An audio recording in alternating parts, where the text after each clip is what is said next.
Minute भाई। हाँ भाई, ये गठबंधन के भीतर की बातचीत है। मैं गठबंधन धन की मर्यादा को तोड़ूंगा कि अगर मैं सीटों की संख्या अभी सार्वजनिक तौर पे चर्चा करने लग जाऊं। ये गठबंधन के भीतर इसको लेकर चर्चा हो रही है और जब आम सहमति बनेगी तो घोषणा भी कर दी जाएगी। भाजपा पर से आपका भरोसा हिला है ऐसा? भाई भरोसा तो मेरा तब हिलेगा जब हम लोग चर्चा के उस दौर पे पहुंचेंगे जहां पे सहमति नहीं बन रही हो। चर्चा ने अभी उस तरीके से गति ली ही नहीं है और इस बात को मैंने कहा है कि ये हर गठबंधन में ऐसा ही होता है। चुनाव आते आते तक ये चर्चाएं बढ़ती हैं, तो सब कुछ आज तय हो जाए मैं ये मान के भी नहीं चल रहा और मैं किसी जल्दबाजी में हूँ भी नहीं। गठबंधन की भी नजर आप पर बनी हुई है, क्या लगता है जो सीटों का समीकरण ये तो आगे तय होगा, लेकिन अगर ऐसी संभावनाएं बनती है तो चिराग पासवान महागठबंधन का रूप करेंगे? भाई ये चुनाव के वक्त तय किया जाएगा कि चुनाव के वक्त गठबंधनों का स्वरूप क्या है। मैं इस बात को इसलिए कह रहा हूं भाई क्योंकि भरोसा मेरे मुख्यमंत्री पर भी नहीं किया जा सकता ना कि वो कब तक कहाँ रहते हैं, किस गठबंधन में रहते हैं, नहीं रहते हैं। एक बात मैं ज़रूर स्पष्ट कर चुका हूं कि जहां पर मेरे मुख्यमंत्री हैं उनके साथ किसी भी तरीके का समझौता लोक जनशक्ति पार्टी रामविलास के लिए संभव नहीं।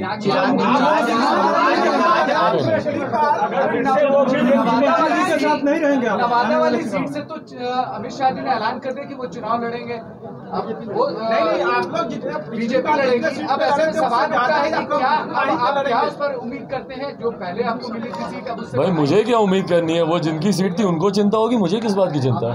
आपकी पार्टी की जिनकी पास उनके सांसद हैं आज की तारीख में, चिंता उन लोगों को होनी चाहिए। भाई हम लोग तो जब गठबंधन की बात करेंगे, जब सीटों की बात करेंगे, तब हम लोग की दावेदारी अलग होगी।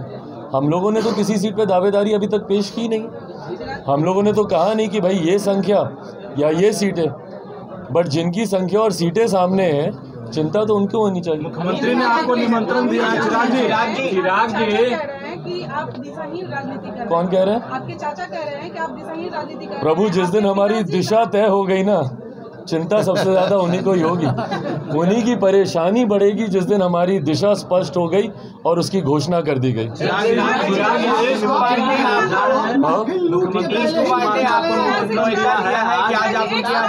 पार्टी में जा रहे हैं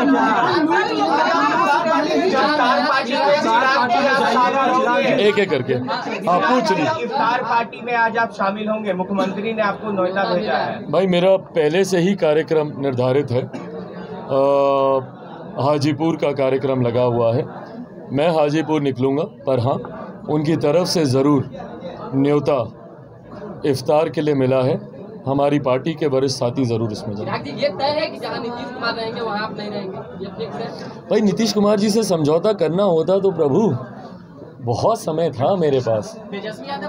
नीतीश जी जिनको मैं मानता हूँ कि जिनकी वजह से बिहार बर्बादी की कगार पर आकर खड़ा हुआ, जिनकी वजह से बिहार में से युवाओं का पलायन बढ़ा, जिनकी वजह से आज भी बिहार के युवा शिक्षा रोजगार के लिए दूसरे प्रदेश जाते हैं, जिनकी वजह से बिहार की अर्थव्यवस्था पूरी तरीके से चरमरा गई है, तो ऐसे में उस व्यक्ति के साथ किसी भी तरीके का समझौता संभव ही नहीं है। भाई समझौता करना होता अपनी व्यक्तिगत महत्वाकांक्षाओं के लिए या लाभ के लिए तो मैं 2020 में करता ना भाई, जब उस वक्त मैंने अपनी पूरी पार्टी के अस्तित्व को दांव पे लगाया अपने विचारों सिद्धांतों के लिए। तो आज मैं क्यों समझौता करूं, जबकि आज की तारीख में हम लोग की पार्टी और बहुत मजबूत परिस्थिति है। आपने कोर्ट सिस्टम पर कटाक्ष किया, जातीय जनगणना में चिराग पासवान का क्या स्टैंड है? भाई स्टैंड को मैं हर बार क्लियर कर चुका हूं। पुनः अगर आप चाहते हैं इसको लेकर क्लैरिटी, मैं पुनः क्लियर कर देता हूं कि जातीय जनगणना का हम लोग समर्थन करते हैं, होनी चाहिए, पर सिर्फ जातियों की ही बात नहीं होनी चाहिए। जातीय जनगणना सिर्फ इसलिए होनी चाहिए क्योंकि आज भी कई नीतियां हैं जो कि केंद्र सरकार की हों या राज्य सरकार की हों, जो कि जातियों के आधार पर बनाई जाती हैं। कई बार न्यायालय के द्वारा भी, माननीय न्यायालयों के द्वारा भी आंकड़े मांगे गए हैं कि भाई अगर आपने ये योजना बनाई, बताइए इस जाति की क्या आबादी है। वो आंकड़े हैं ही नहीं, क्योंकि आखिरी बार दशकों पहले ये जनगणना हुई थी। तो ऐसे में एक तरफ जहां हम लोग समर्थन करते हैं कि जातीय जनगणना होनी चाहिए ताकि जो योजनाएं बने उसमें उसके अनुपात वो राशि आवंटित की जा रही है कि नहीं, और उस राशि का लाभ लेकर वैसी जातियां जो अभी भी मुख्य धारा के साथ नहीं जुड़ पाई हैं, क्या वो जुड़ पा रही हैं कि नहीं, इसलिए हम लोग इसका समर्थन करते हैं।